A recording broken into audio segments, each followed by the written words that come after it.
Hello! So, ayan, pinakain ko si Yuki ng kalabasa na may liver. Tapos, hinaluan din natin ng rice konti. Gusto ko sanang lagyan ng dog food, kaso nga lang, hindi niya pinapansin pag may dog food. Kaya, yan na lang muna. So, syempre, with matching sabaw, kasi kailangan niya yan para may maipadede siya sa mga puppies niya. Ayan, para magkaroon siya ng gatas. Kasi parang napansin ko medyo hirap siyang magkagatas. Dahil nga yung mga kinakain niya medyo dry food. So, yung pagkain niya, hinaluan natin ng, ng may sabaw. Ayan.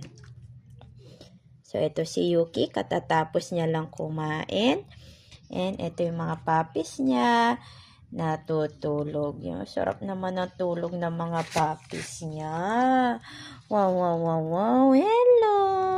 Ayan, oh. Tulog yung mga puppies niya. Ayan, nililinisan niya na yung mga puppies niya. Ayan, oh, dinidilaan niya na.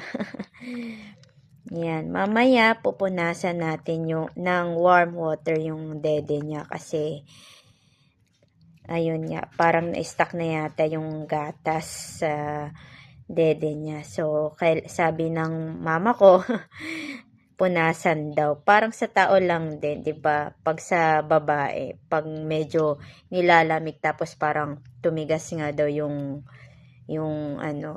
sa bandang boobs, ibig sabihin kailangan daw punasan ng warm water para lumambot yung mga gatas, ganun. So, ayan.